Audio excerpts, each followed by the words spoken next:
With that, let's get started. So we are days away. Some people are even hours away, but definitely days away from the start of the fall holiday season. I call it the holiday season. Coming from North America, I like the tongue in cheek of it, both because it's much longer. It is the real thing. It is the original thing of having all our holidays in many of the big holidays, that is, in one big package. So, yes, I call it the holiday season or the Jewish holiday season. If you find offense to that, thankfully, I live in Israel where we don't live under the shadow of other cultures and, let's say, more dominant ones. So this is where we live. This is our majority. We have the right to have our own holiday season, which we have happened to have had for thousands of years. Rather than me ramble, I want to get you all in the mood first before we get started. Um, One of the ways you know that it's the holiday season here in Israel is that the commercials on TV change. And I always say that up there with listening to the radio, watching TV in Hebrew is going to help you immensely with your Hebrew knowledge. Why? Because you're learning the context in which it's being used. What we do here at Cafe Oleh is exactly that. We're not teaching you Hebrew like you're going to learn in Ulpan or in day school or in yeshiva or university. We're teaching you it so that you can use it in an immediate and practical way here in modern Israel. So commercials are a great way to understand Israeli society and how Hebrew is used. You may know Israel, but if you've never watched TV in Israel, I can't say that you know Israel 100% because Israelis love TV. They get a lot of their information from TV, whether it's news, but also entertainment. So all the more important ahead of a major holiday like Rosh Hashanah, to get a sense of what is happening on TV. So I'm going to show you four different commercials. One is from last year, but it's very much the mood of this year as well. And three are very recent. And then it's going to frame what we're going to talk about today, which is, of course, the holiday season. So let me first share with you commercial number one, if I can find it. Okay. You're going to notice a trend with a lot of these, by the way. So commercial number one.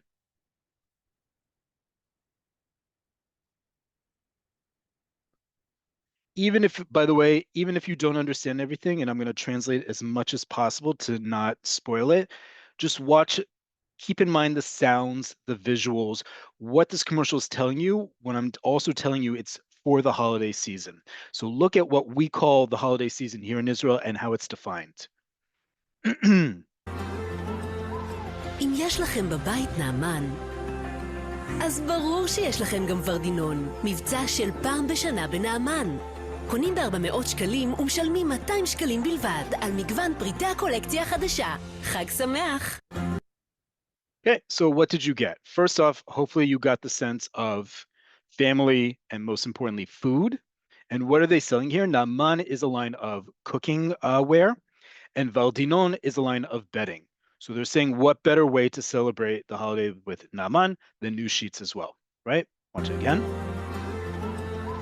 אם יש לכם בבית נעמן, אז ברור שיש לכם גם ורדינון, מבצע של פעם בשנה בנעמן. קונים ב-400 שקלים ומשלמים 200 שקלים בלבד על... Right? If you already have Naaman at home, then of course you have Valdinon at home as well. And our yearly sale, spend 400, buy up to 400 shekels worth of products and only pay 200 shekel. And then Chag Sameach, right? Happy holiday. Let's look at another one. This is a little bit more blunt, not as pretty as the other one, but very Jewish for food, of course. And it's quick.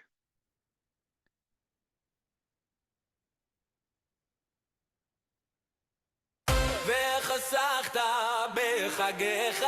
מבצעים חסרי תקדים במחסני השוק לכבוד ראש השנה. מחכים לכם עכשיו בכל הסניפים. חג שמח ממחסני השוק. Right? Very quick. First off, playing off the traditional religious song, V'samachta bechagecha, and you shall be happy in your holidays, you shall rejoice in your holidays, to V'chasachta bechagecha, and you shall save money during the holidays, and it's a line and it's a cue for a national supermarket chain to show their sales that they're having on food, right? So let me show that again in case people missed it. Watch that one more time. וחסכת בחגיך. מבצעים חסרי תקדים במחסני השוק לכבוד ראש השנה. מחכים לכם עכשיו בכל הסניפים. חג שמח ממחסני השוק. Right. Even if you don't understand anything they said, you can see pictures of meat. There's different types of fish and meat and a price tag, right? And so they're talking about מבצעי חסרי תקדים, unprecedented prices ahead of Rosh Hashanah, right? A major component of how the holiday is celebrated here is the festive meal on this year on Monday night. We'll talk about that in a little bit, but that's another commercial that's being shown. I'm going to show you one from last year that I'm sure is going to make the rounds on TV very shortly as well. Just 1 second. This is from last year. This is from a company named Buy Me. Buy Me has some really great creative commercials, and they have ones ahead of this year about competing to who's hosting the holiday meal. And they are a chain that does a lot of gift cards, and we're going to talk about gift cards and why that's important this time of year in a second. But this is from last year, no less relevant this year, and I'll translate afterwards. There are subtitles at the bottom. היי, מה קורה, דודה? בסדר, רציתי לאחל לך חג ממש רגיל. שתהיה לכולנו שנה מטורפת.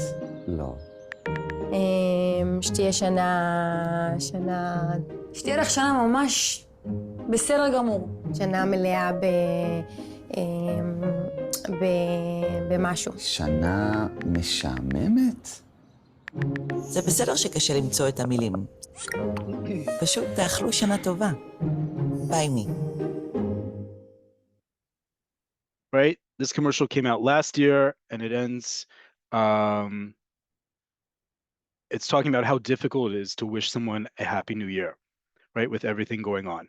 And so you see 3 different people having problems texting loved ones and friends what to say because they don't think that saying Shana Tova feels appropriate, having a good year. So they say maybe have a boring year, a Shana Meshamemet, or a Shana Beseder Gamur, a pretty good, pretty okay year, right? And then they say at the end, it's okay to wish each other Shana Tova, right? Needing that sort of communal okay, despite everything going on, it's okay to say Shana Tova.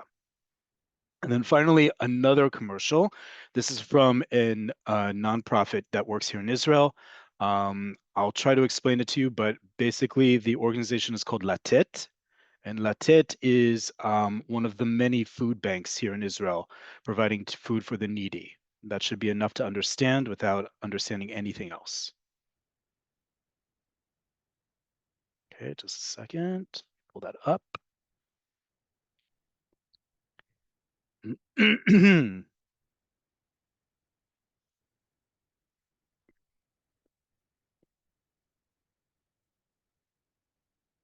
Okay, share screen. One last commercial from TV.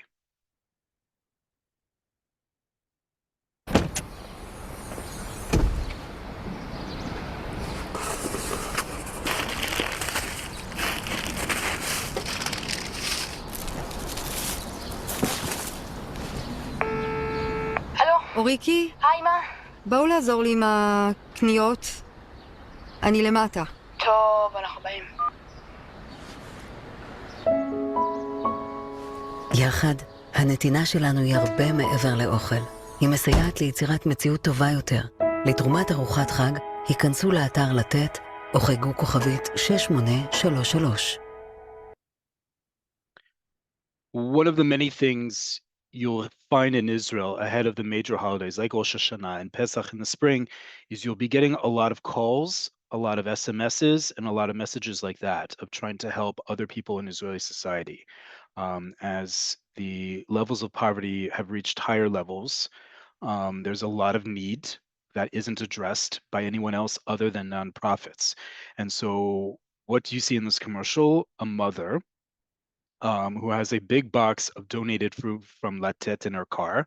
And you think everything's all right. She's dressed well enough. It's a nice car, but she can't afford groceries for whatever reason that we don't know why.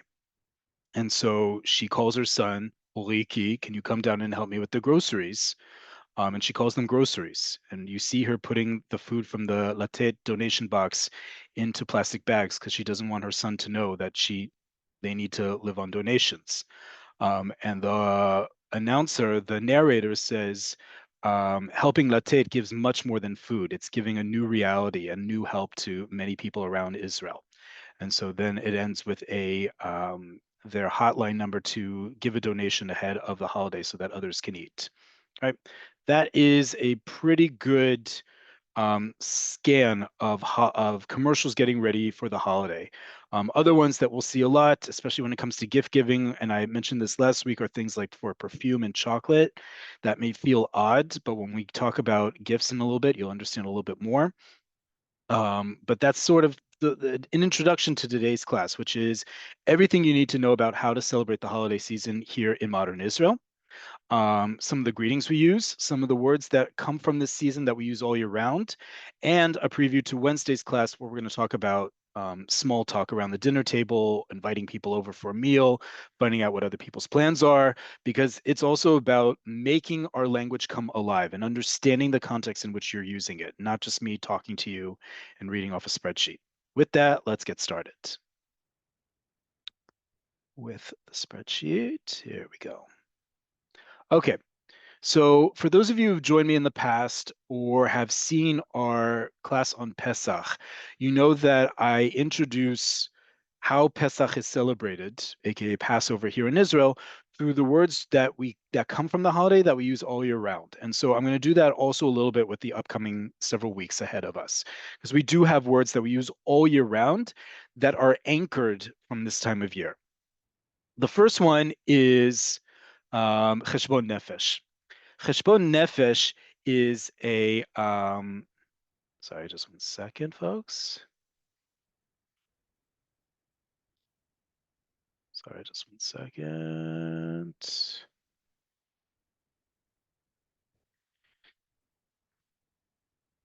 Okay.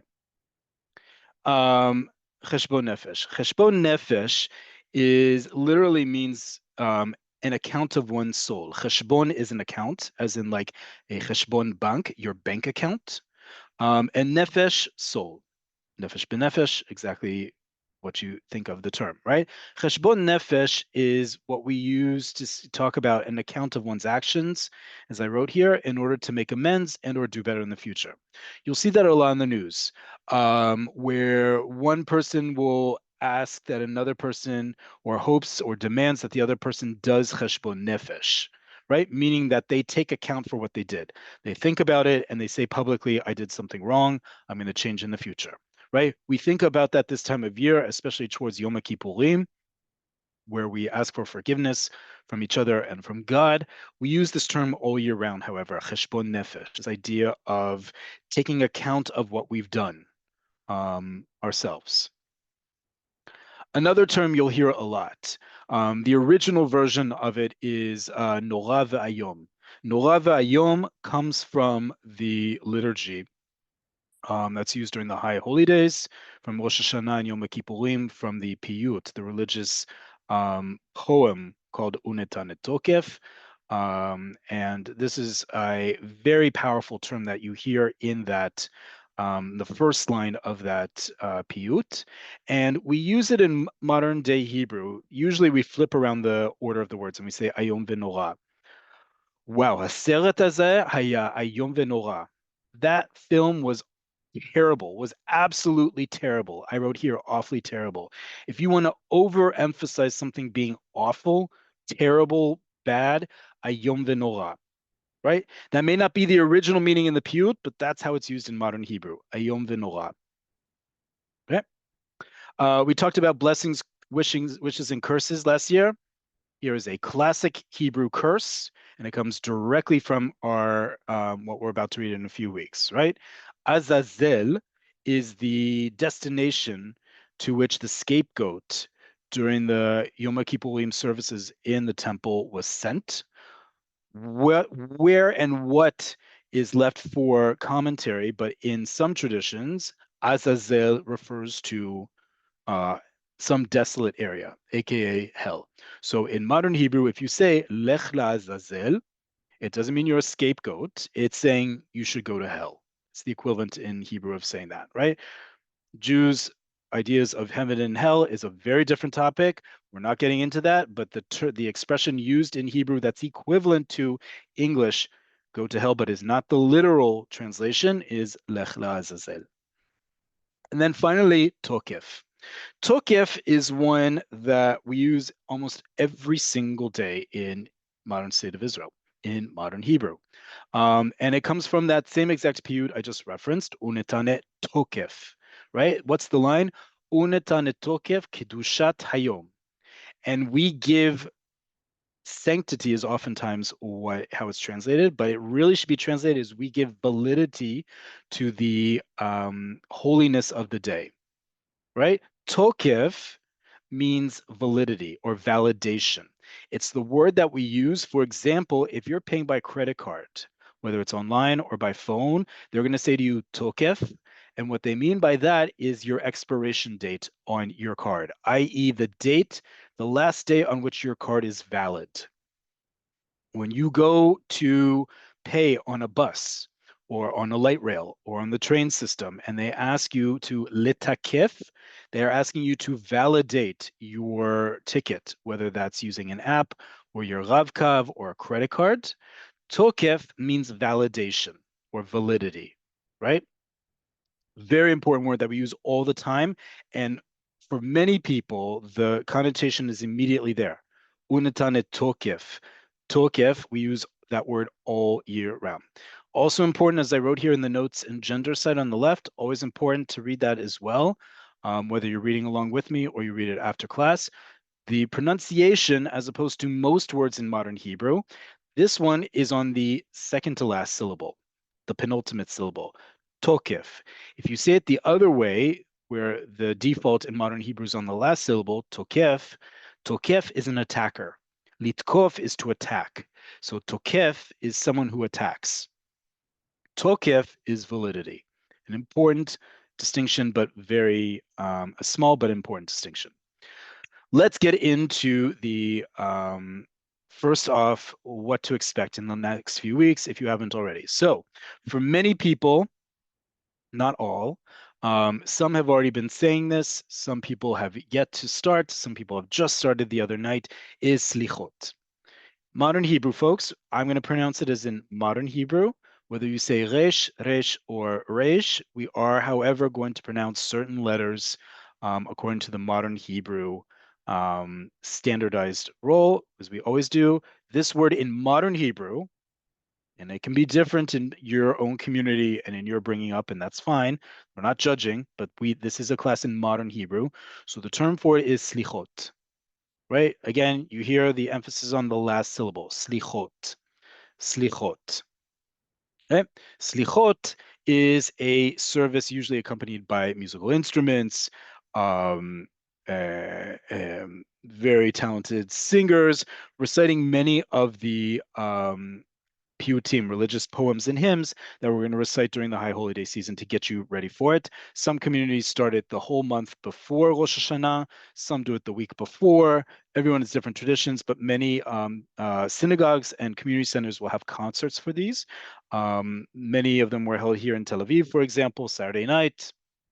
We'll continue to do so until the first day of Rosh Hashanah. But what's happening in the meantime? As people are getting ready, they're seeing these commercials on TV.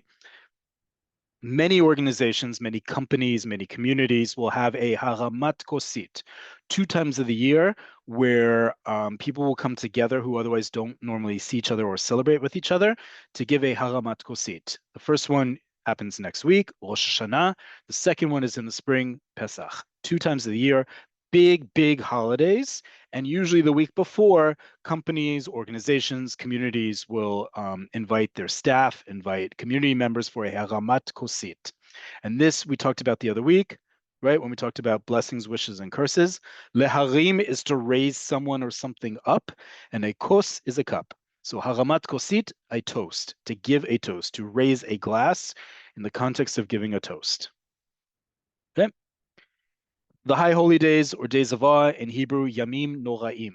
That word nora, like we had ayom v'nora, here again, yamim, days, noraim, awe-filled, awe. That word, A-W-E, that's this word.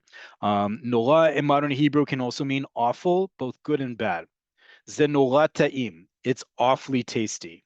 Or ze pashut nora, it's just awful. Okay, either one. Okay, the start to it all, Rosh Hashanah. It is the start because it is the head of the year. That's what it literally means. Rosh, head, Shana, year. Rosh Hashanah, head of the year, right? This year it falls on Monday, the 22nd of September in the evening, and it goes through the 24th of September in the evening. As opposed to most Jewish holidays, both in Israel and in diaspora, we celebrate this 2 days. Okay, it's 2 days both in Israel and in diaspora.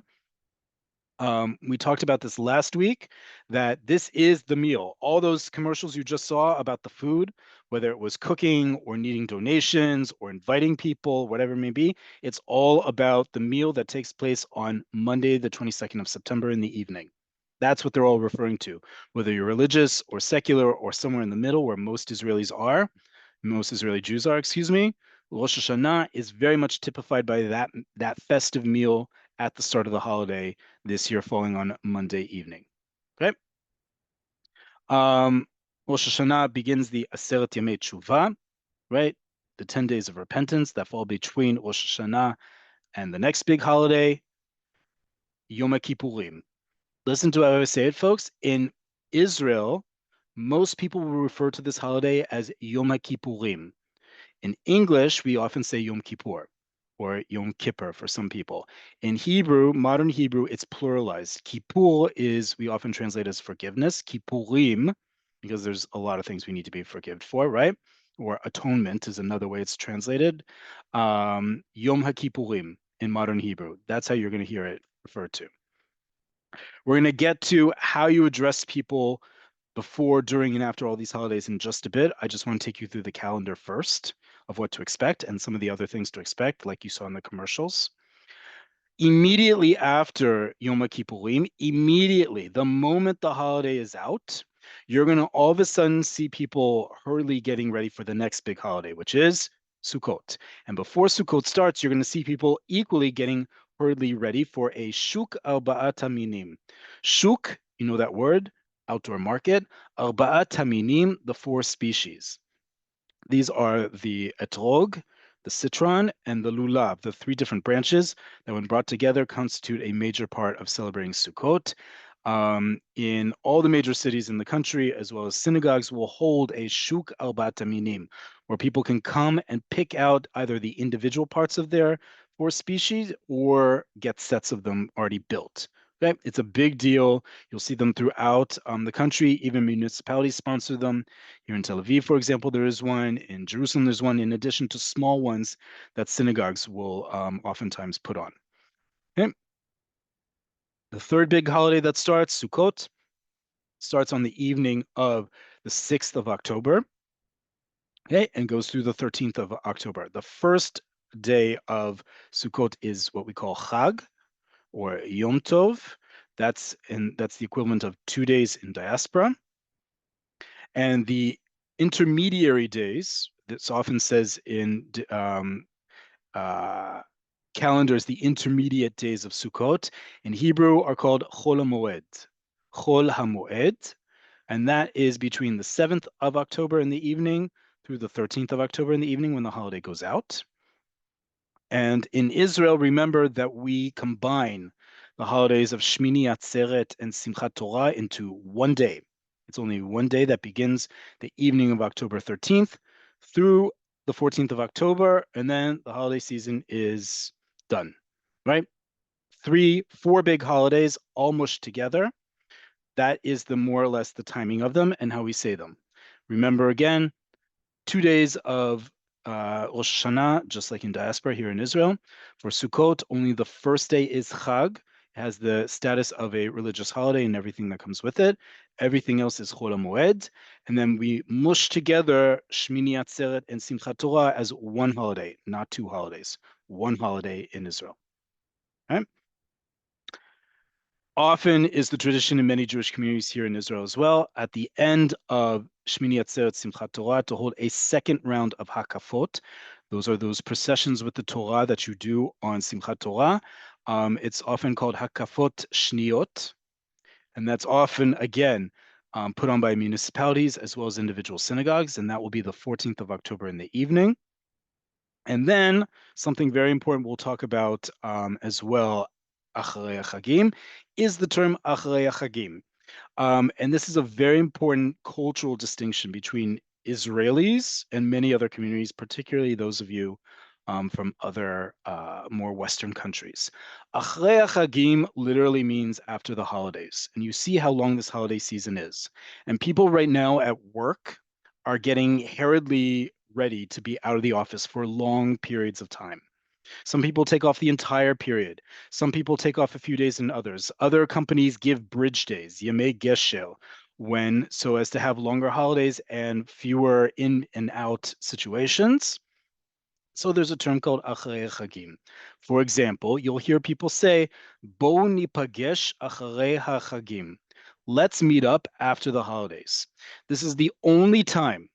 Listen very carefully, folks. This is the only time in Israeli society, if someone says to you anything about Acharei Chagim, there is no timestamp. There is no such thing in Israeli society as let's do lunch, like you say in North America, except for Acharei Chagim. If you say to an Israeli, let's do lunch, they're going to immediately pull out their phone or their planner and say, great, when? We don't do the let's do lunch thing. Okay? If you say, let's meet up, they're expecting you to meet up and to more specifically for you, because you extended an invitation, whether or not you believed you did, to make the plans, right? Achrei Chagim is the one exception to the rule. If someone says Achrei Chagim, that could be literally the day after the holiday season. That could be the week after, 2 weeks after, 2 months after. Because again, that's a lot of time off of work. Your kids are out of school. Businesses are closed, people are on vacation, or they're hunkered down with their family for the whole time. No matter what, Achrei Chagim should be understood as giving people some grace period to get back to things. So if they say, Bo nipagesh achrei Chagim, let's meet up after the holidays, it means I can't commit to a time right now to meet. Get back to me at some point after the holidays. Don't get back to them 9:01 a.m. on the 16th of October, folks. That's not how it works. This is the one exception where it doesn't work like that. Okay? Now, we can't talk about this season ever again, without understanding what will remain important is Hashiva beOktober. Hashiva beOktober is how we say October 7th in Hebrew. The civilian plans for a memorial have yet to be announced as to which day they'll fall on, because as you saw, the first day of Sukkot will be the 7th of October, so more than likely be that evening, as the first day of Sukkot ends and it's no longer Chag and it's then Chol HaMoed, but that's yet to be determined. That probably, like last year, will also be shown live on national TV, regardless of channel. But obviously a day we can't talk about the holiday season ever again without that, because as you remember, Hashiva beOktober took place on Shmini Atzeret Simchat Torah. This year it falls on the first day of Sukkot. Okay. Let's get into some things that typify and also what you saw in some of the commercials. Ma'araz. You'll see a lot of places right now offering you a ma'araz or a shai lachag or a tav. It is very popular in Israeli society. Whether you are hosting a meal or you are going to a meal that's being hosted, because of the importance of that holiday meal on this year on Monday night, to give a gift. right? To the host or the hostess, to family or friends. It's very common to give gifts this time of year. So one of the ways they come in gifts is a maraz. A maraz is a gift package. Whether it's a chocolate store or a liquor store or any store, we'll see bundles of things being offered to put together for the holiday season. Right. Another thing that's often given out, especially at workplaces, is a shai lachag. Shai is another word for matana, which means gift. Shai means gift in Hebrew. If you have someone who you know whose name that is, now you know what it means. It means a gift. Shai lachag, a gift for the holiday. And again, it doesn't have to be a package. Maybe it's new silverware. Maybe it's or plateware. Maybe it's clothes. Like I said, two of the more unique gifts, but very common in Israel, are chocolate and perfume. Why? Because they're usually of high value, or at least they used to be. Nowadays, not as much.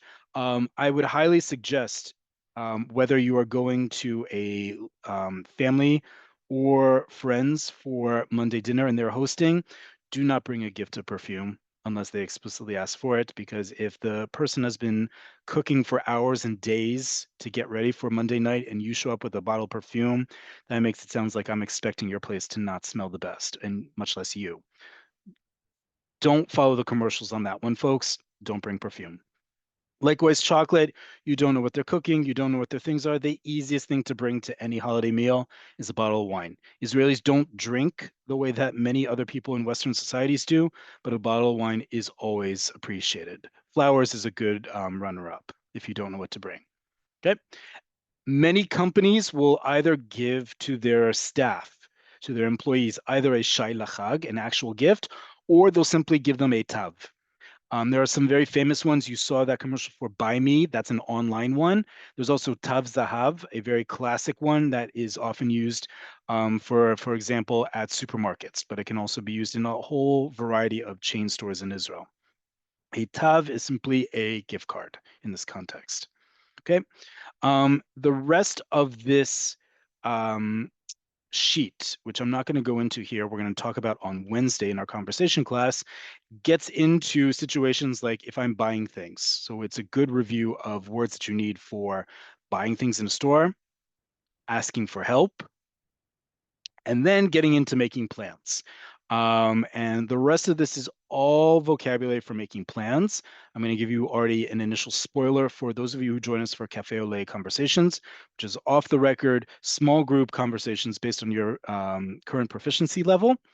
You will be using some of those words to talk amongst yourselves about what your plans are for the holiday, what you're planning on bringing to a meal, to invite someone to a meal, whether you're actually just simulating it or actually inviting people off to a meal. That's a wonderful way to get to know each other, but you're going to be practicing a lot of that along with small talk at the dinner table.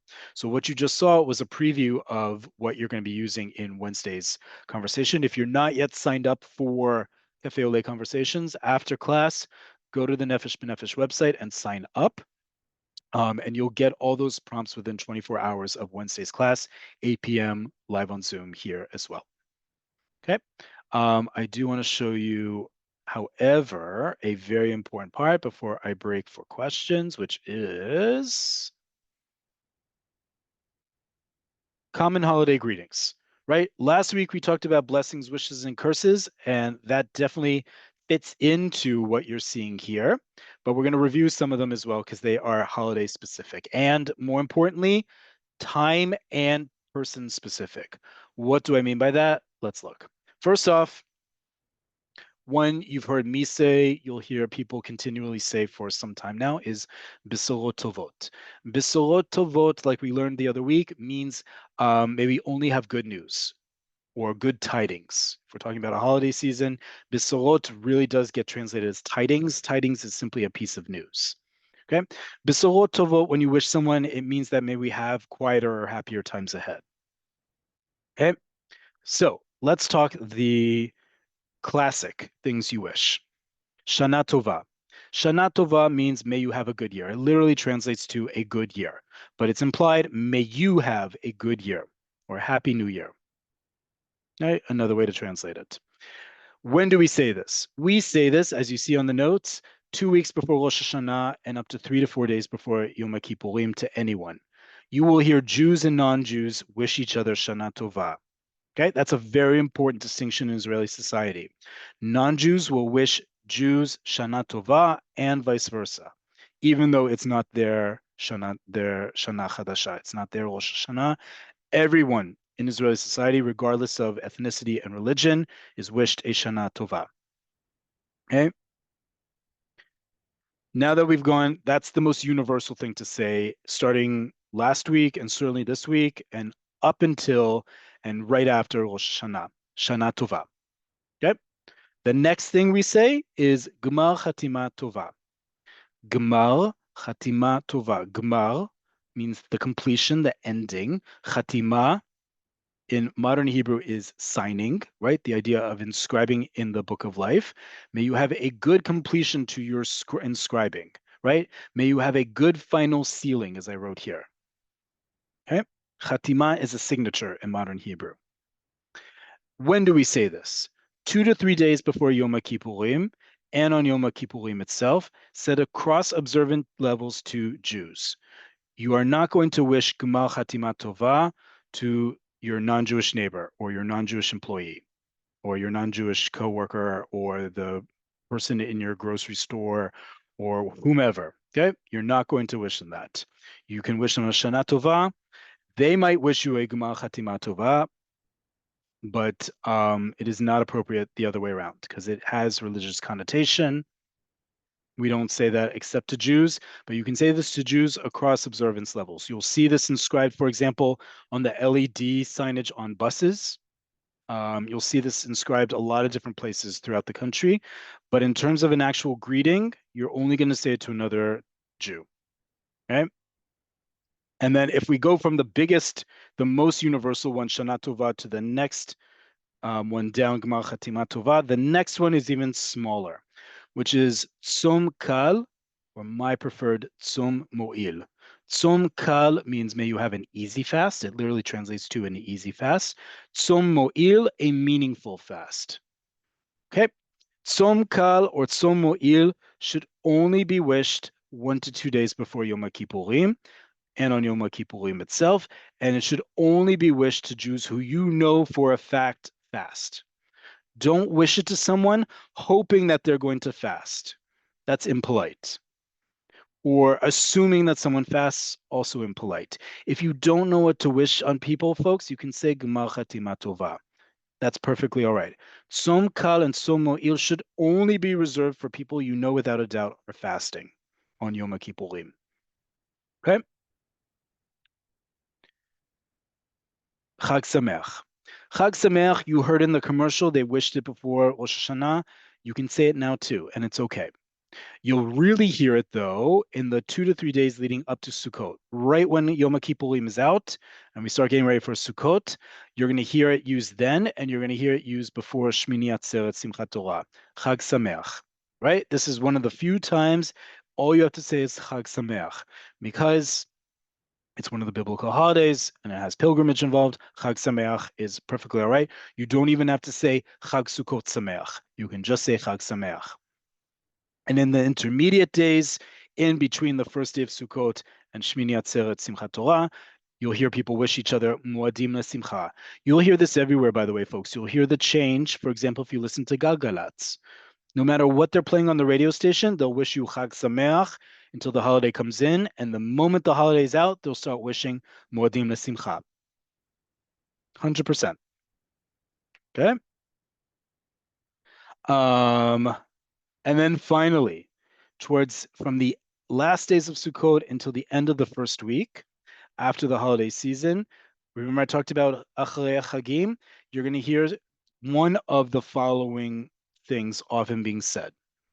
Batzlacha b'chazlash, chazlash sameach, chazlash na'im. What is this chazlash thing? Chazlash, as you see here in parentheses, stands for chazara l'shigra. Chazara is a return, and shigra, routine.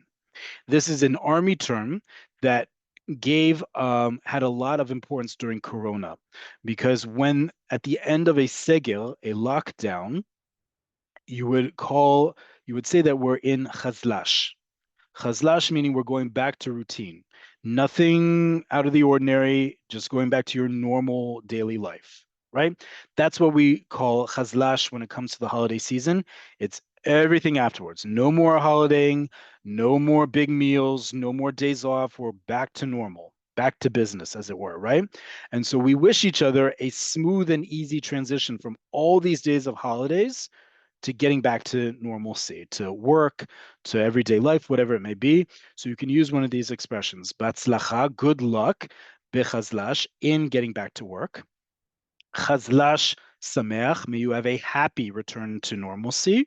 Or chazlash na'im, may you have a pleasant getting back to work, right? It's tongue in cheek, but it's very much used. Okay. Finally, because I see we have a lot of questions in the Q&A, you're going to see, again, in addition to the small talk from the previous spreadsheet for tomorrow, you're going to get a whole bunch of more, even smaller small talk for everyday life. And you're only going to get this, folks, if you join us for Wednesday's class. So another great reason to sign up for our Cafe Oleh conversations, an extra bonus spreadsheet with the absolute small of small talks, from going to someone's house, how you enter, what you say to them, how you start a conversation, how you answer a conversation, all the absolute basics that you need to get through this time, and even get into a little bit of a tiff with someone, because it wouldn't be a holiday season without getting into a heated conversation. So you get all sorts of practice that we're going to go over in person on Wednesday, and more importantly, you're going to practice on Wednesday. Okay, a lot of great expressions here, a lot of great examples to the expressions, from enough already, no big deal, it doesn't matter, it's unacceptable, I can't stand it. We've gone over these words before, but it's the holiday season. You need to know some of these terms to get through it, have some fun as well. With that, I'm going to stop here because I see we have a bunch of questions. But again, please join us on Wednesday for Cafe Oleh Conversations. You can join us and sign up on the Nefesh B'Nefesh website. We just ask that you sign up as soon as possible so you get the reminder with all the spreadsheets you need to participate, as well as all the different instructions for getting ready. You do have some homework for that class. No grades, I promise, just homework. And before I get to questions, first off, we're now at 315 participants. So toda rabah. Thank you all so much for joining.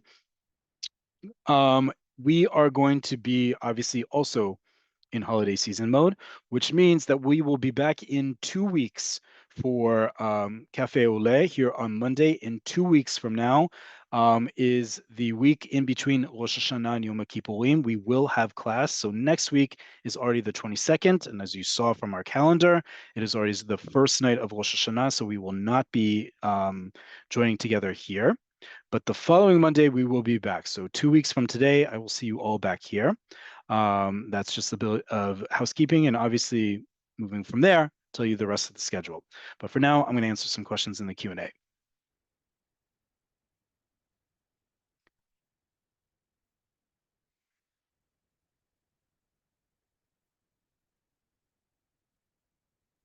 Do they have medication ads like in the US? No, we do not. We do have commercials for over-the-counter medication. We do not have commercials for prescription medication, and we do not have the full warnings like you give in the United States ahead of for medical commercials. But no, we don't, because remember, we have universal healthcare here.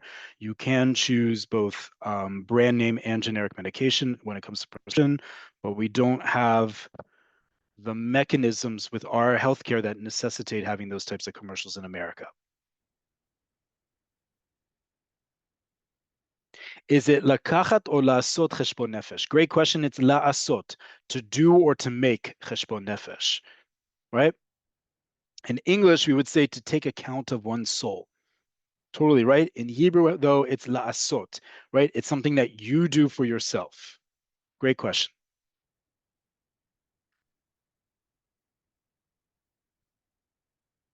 What is the difference between kos and kosit? Great question. Kos is a regular cup or glass, right? Kosit is, you can think of it almost like the diminutive. It's making it smaller. You're making a toast over something, the idea being not a full glass. both because you don't want to get out of control at these events, but also a cultural thing. Israelis simply don't drink the same amount and in the same quantity that many other societies do. So haramat kosit, you're giving a toast, right? It's more important the words that come out rather than what's in your glass. And oftentimes you'll see it's a very small glass that's often used, or a small pour in a very large glass. If Israelis use the most abbreviated words possible, then why do they just not say Yom Kippur? That's a great question. I don't have an answer for it, but it is known in Hebrew as Yom Kippurim. What is Atzeret in regards the 10 days? Aseret. Great question. Let's do some spelling in Hebrew, folks.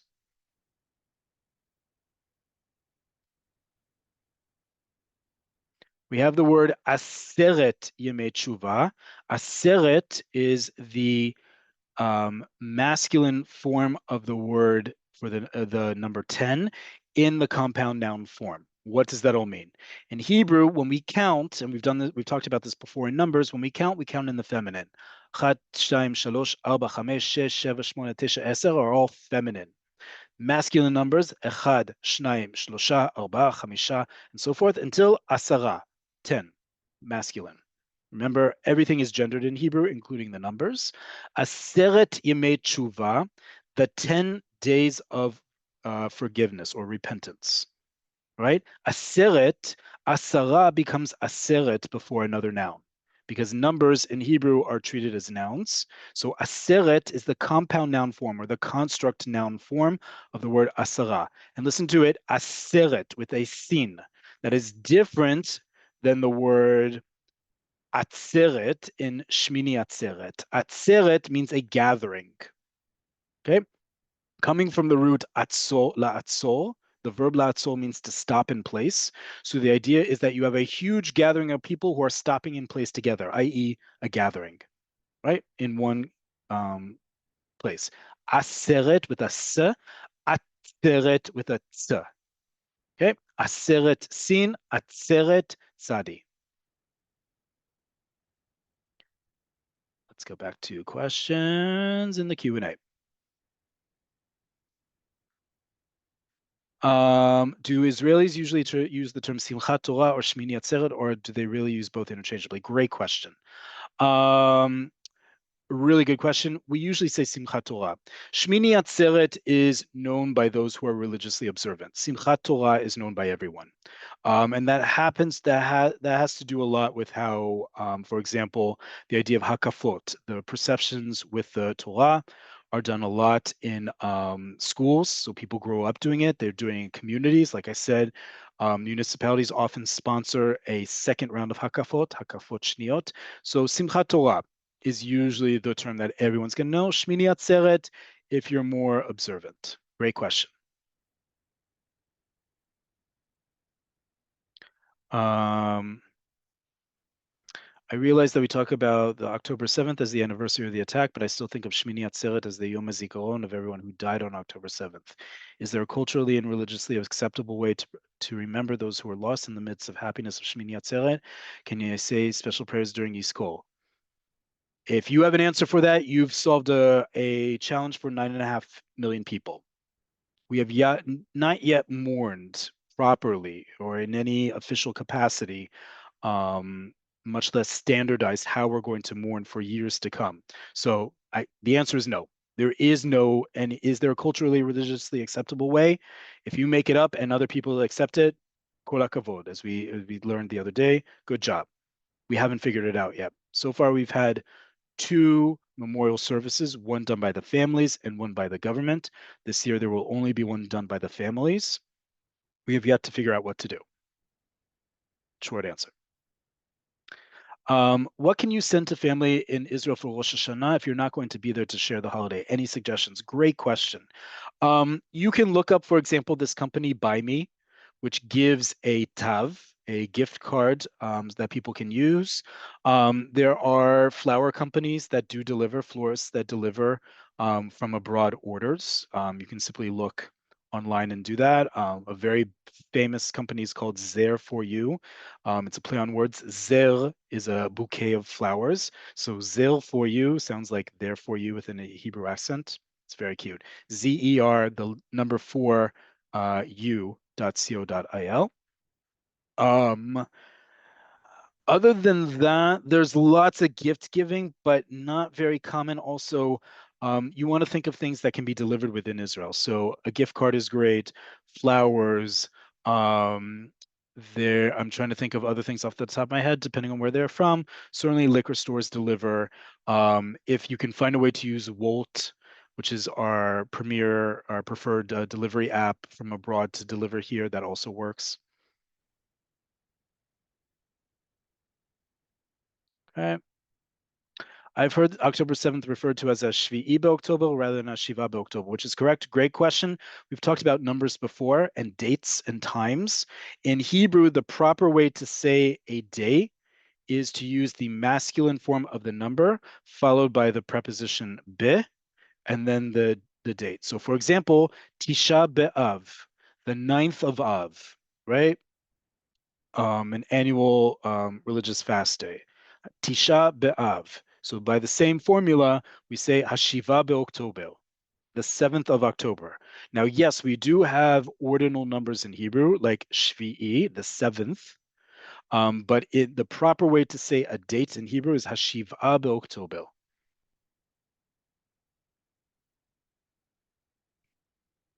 Okay. When would we use Chazlash Naim? I explained exactly when you would do it. The moment holiday is ending or has already ended. Chazlash Naim, a pleasant return to everyday life.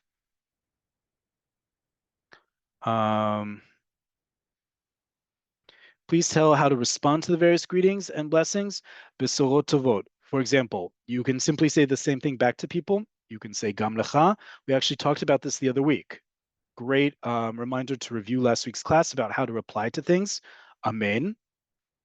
Ken yehi ratzon, or bekarov etzlecha, or bekarov etzlech. 3 great ways. Review last week's class, already up on YouTube, and I'll explain those 3 different responses to a blessing or someone wishing you something. You mentioned Gmar Chatima Tova, Benak Tiva v'Chatima Tova. Is there a reason for this? Yes. I'm explaining to you here, folks, what mainstream Israeli society does. And I'm taking this straight from the LED bus signs on Eged and Dan and all major companies in Israel. And they're going to say Gmar Chatima Tova. Why? It's a few less letters. It's the best one I can give you for that. Is there a phrase for before Shmini Atzeret? Yes, I explained that already. Chag Sameach. You're just going to say Chag Sameach. In modern Hebrew, it's simply Chag Sameach.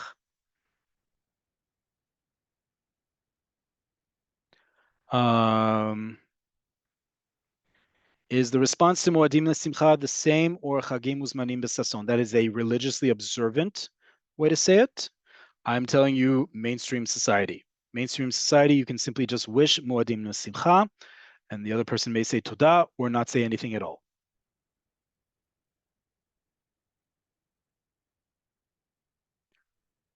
I follow Lego Store in Israel, and they are doing lots of gift promotions. Is it common in Israel to give children gifts this time of year? If so, when are they presented? Great question. It's not very common. Gift giving is not a very common thing, except to the host or hostess, which is why you're seeing things like chocolate, wine, flowers, perfume, clothing, new cookware, new plateware, new sheets, new textiles. You're welcome to do so, but it's not very common.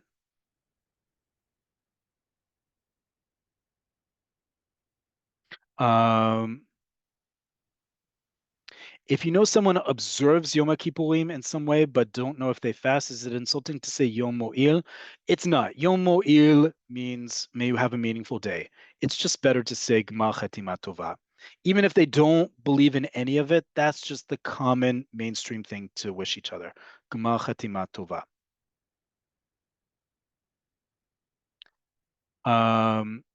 When using the word maraz or shai lachag, would you use that when giving the gift? I brought you a gift, or would you use it when going to a store and saying to a proprietor, I'm here to purchase a maraz? Great question. It's when you go to purchase it, right? You're not going to come up to someone and say, I brought you a package. You're going to say, I brought you a gift. Eveti lacha matana. Oh, hine matana. Here is a present, right? Those are the things what you're looking for, the names of either a maraz, a gift package, or a shai lachag.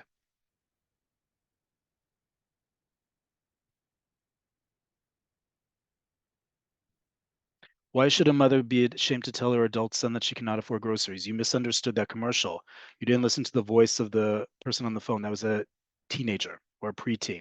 That was not an adult son she asked to come down and help bring the groceries. That was a child. And anything beyond that, I leave to you for commentary. Okay. I see a lot of religious questions in the comments here, folks, and that's great. I'm giving you mainstream Israeli society. I know that's going to be different from some of your experiences, not just if you're religiously observant, but you understand using Hebrew in a religious context. I'm not trying to divorce from that. I'm not trying to evade your questions. I am just trying to tell you what the mainstream society is doing. Mainstream society in Israel, the vast majority of Israeli Jews call themselves Masorti. That's not Masorti, the religious movement. That's Masorti as traditional. That could be traditional as in I observe everything, or I observe few things. It's a very large spectrum in the middle that the majority of Israeli Jews call themselves. So that's to be said, a lot of your questions have to do with specific religious observance that isn't necessarily pertinent in understanding those big blocks of times where, for example, school is out, or work is closed, or certain stores aren't open, or things like that. For example, on Yom Kippurim, nothing is open in Jewish majority areas. Nothing. Not even pharmacies, grocery stores, nothing is open. Okay, that's a difference for sure. And we didn't go into that this week. We'll go into it ahead of Yom Kippurim for sure. But ahead of Rosh Hashanah, you have a lot to go with, and you're going to join us on Wednesday to talk about small talk, get more of your questions answered. But I'm not going to go into halacha or anything like that. That's not my mandate here at Cafe Oleh, though I'm glad I at least stirred up those questions for you. More questions to be answered on Wednesday. Hope you'll join us, and otherwise, I will see you in 2 weeks from now. If I don't see you on Wednesday, already wishing you a Shana Tova, right? Great example of how to use it. That's all we have to say for now. Shana Tova. In the meantime, take care. Besorot Tovot. May we only have good news. And I will see you all on Wednesday, if not in 2 weeks from now. Take care. Lehitraot.